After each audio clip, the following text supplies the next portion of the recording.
Hey, what's up, everybody? Pat here, great for recovering alcoholic and addict, just like every day. Guys, day two of the beach adventure. Today, I find myself back at where I used to vacation as a kid in Eastham, Massachusetts. We'll give you a quick shot of the beach behind me. Absolutely gorgeous beach. And we're going to talk about the Just for Today NA meditation, guys, because I like it. It's about finding your personal way in faith, okay? Because finding your higher power in early addiction, in early recovery, is incredibly important. Let's see if I can lighten that up any, guys. I think that might be as good as we get today. It's kind of bright out here at the beach, so bear with me. I apologize. So yeah, for myself, guys, what the difference in my recovery this time around has been my higher power. Finding a relationship with my higher power and developing that relationship with my higher power has been huge for me. Again, I'm not somebody that's going to sit there and brag, but I'm very happy with where I'm at. As a matter of fact, I think today's Saturday. Tomorrow I'll have 6 months of continuous sobriety.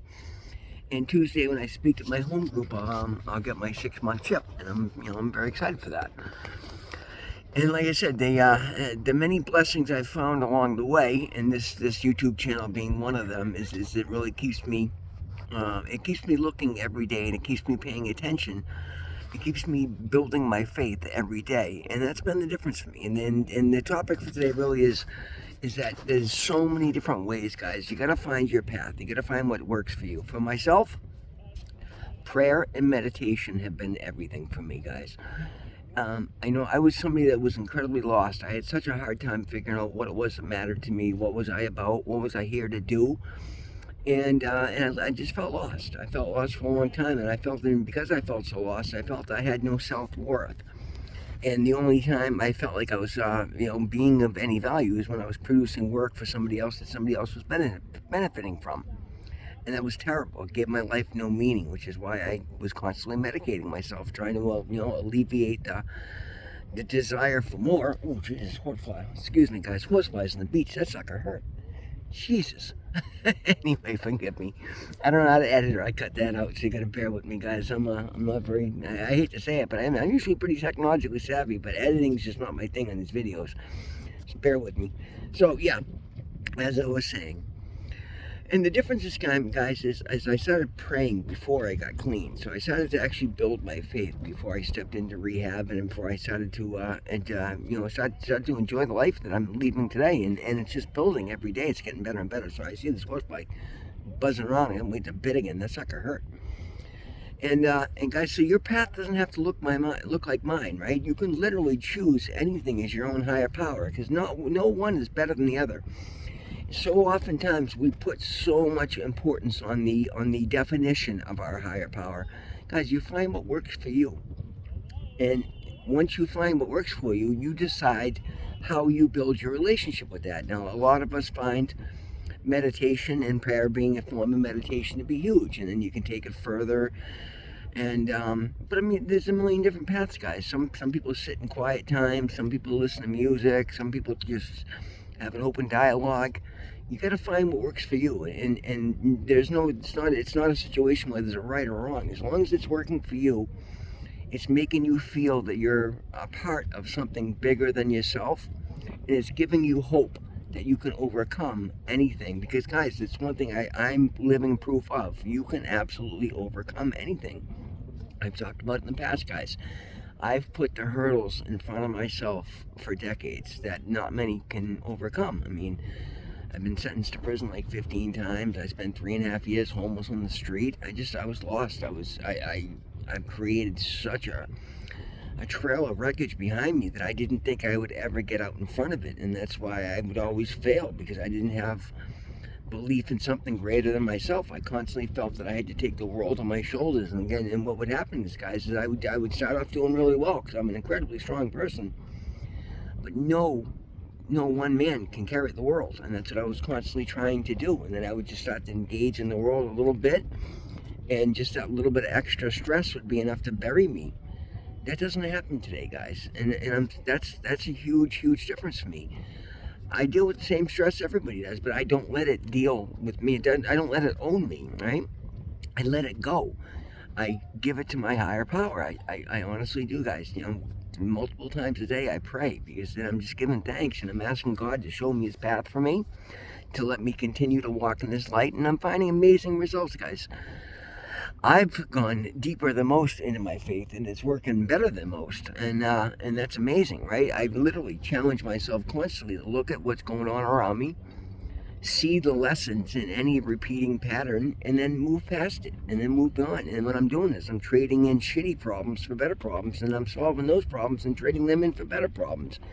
And I'm finding this beautiful, beautiful situation just unfolding in front of my eyes.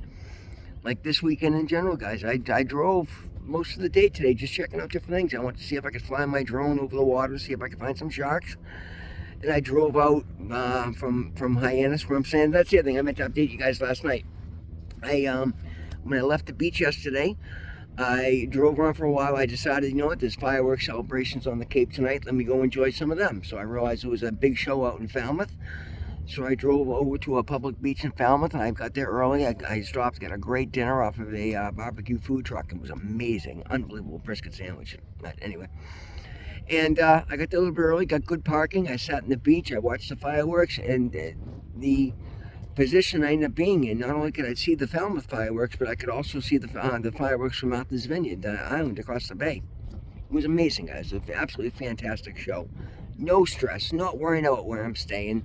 Didn't let it bother me at all, because I knew worst case, if I stayed in my truck one night, that wouldn't be the end of the world. But I'd realized when I stopped in Hyannis earlier that there was vacancies and cancellations in some of the hotels. So I'm like, you know what? I'll wait until late, and then I'll go see what I can do. So after the fireworks, and as I was leaving, there was about a 2-hour traffic, backup trying to leave the fireworks. And all along the beach road coming out of Falmouth public beaches, there were all these parties going on, people lighting off literally like town grade fireworks. Excuse me, guys, the wind's blowing here. And it was fantastic, guys. There was no stress. I was texting back and forth with my brothers and my sister, having a grand old time watching the fireworks display the whole way out. I drove randomly back to Hyannis. And literally, guys, I was on Route 6, the first hotel I saw, the Econo Lodge. I pulled in, saw somebody who was at the desk, said, all right, I'm going to go walk. I walked in, asked if they had any cancellations, any vacancies. Sure enough, they did. And I said, well, I tell you what, I said, I know the rates are outrageous. I'm not going to spend $400 a night to stay in a Econo Lodge. I said, this is what I'm willing to do. If you're willing to give me a room for the weekend for $500, I'll give you $500 and I'll stay the weekend. And he walked back and forth a little bit, wanted to get a little more out of me. And I'm like, no. I said, no, thank you. I'll try another place. I'll sleep in my truck. And I started walking up the door. Oh, no, my friend, come back. And sure enough, guys, I got a beautiful king-size hotel room for the whole weekend for $500 when everybody else wanted $400 to $420 plus taxes, which is basically $500 a night. One place wanted $800 a night, and it was a three-night minimum. And I'm like, you know what? I can afford to stay, but I'm not gonna spend that kind of money on a hotel room. I'll sleep in my truck first. But it wasn't necessary, because I put it in God's hand and said, God, just show me what to do and I'll follow it. And immediately it came to me, just wait till later on tonight and don't stress it and just have a good time. And as long as you're upbeat and having a good time, things are gonna go your way. They always do. That is the biggest lesson, guys, and that's what's come from. All of this comes from my relationship with my higher power.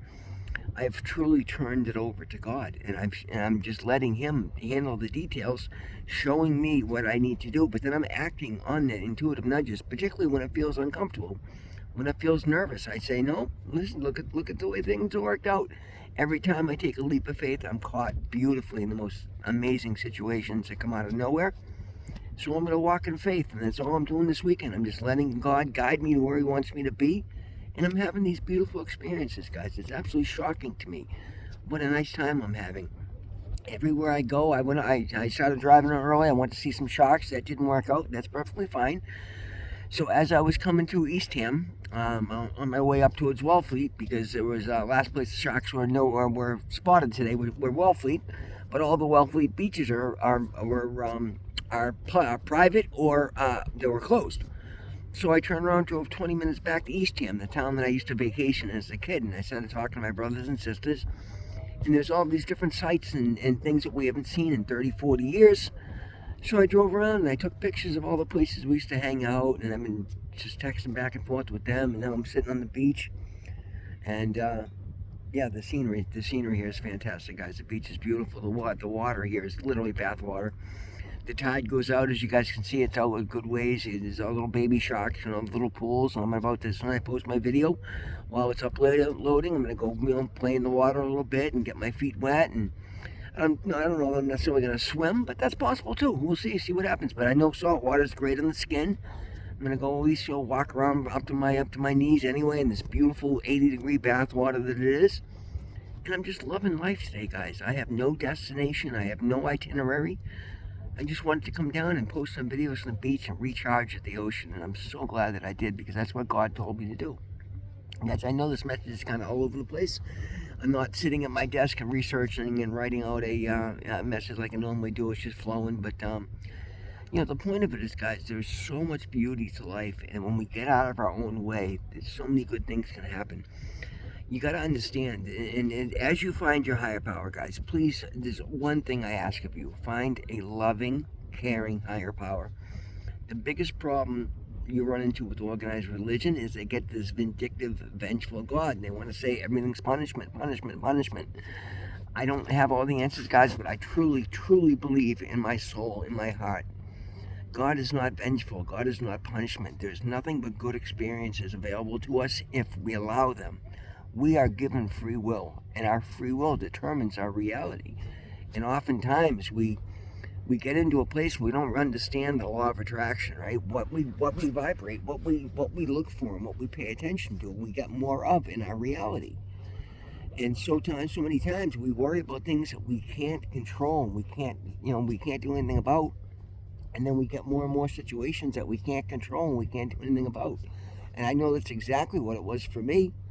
I allowed a drug to control me, and then I couldn't control anything. And I just got more and more situations that just made me have to fight harder and harder and harder for a sense of control that I never ever found.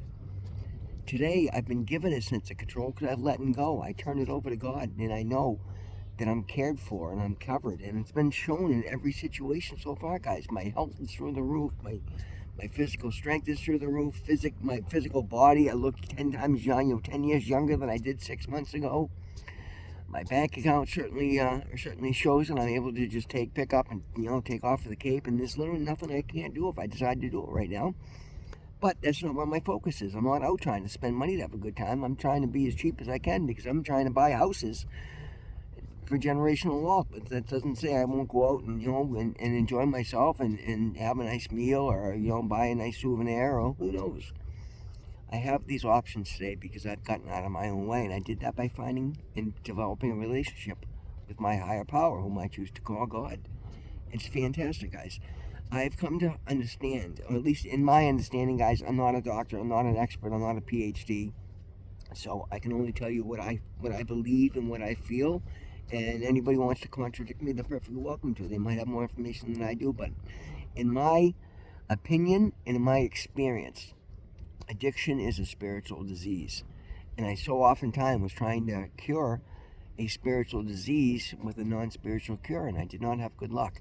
This time around, I've come at it from a spiritual point of view, and it's working amazingly well. I know very few people that are getting as much out of recovery as I have been in these first 6 months, and that's not to take away from anybody else's recovery. I'm just saying that I feel like I've cracked the code and it's working incredibly well. That's why I get on video every day and try and share it with you guys, because I want to share this joy. I want to give away what has been so freely given to me, and I absolutely love it. Like, I love my life today, and every one of you should, and if you don't, then step it up. But the easiest, and again, there's a million paths to get anywhere. The easiest, fastest, most powerful way to do so, guys, is to find your higher power, develop a relationship with your higher power, and then just be the best person you can. So many of the biggest blessings that I have today, every single one of them has come from a situation of mine where I've gotten out of my own way and I've just done something for the benefit of others. Not even anybody specific, but just in general, trying to help people in general is the most rewarding thing you can do. And you do it because it makes you feel good, but then you do it long enough, good things start to come. People notice when you're trying to be a good person, and they will get behind you. And they may have resources that you're not aware of that can help you greatly in your cause. It's an amazingly beautiful thing, guys. You got to be a part of something, and you got to be a part of a relationship with a higher power. At least that's my experience, and it's my strongest suggestion. Guys, happy 4th of July. I hope everybody's been having a great time. I'm going to leave it at that. Always remember, God loves you. I love you. Thank you so much. We're going to see you in the next one. Thank you.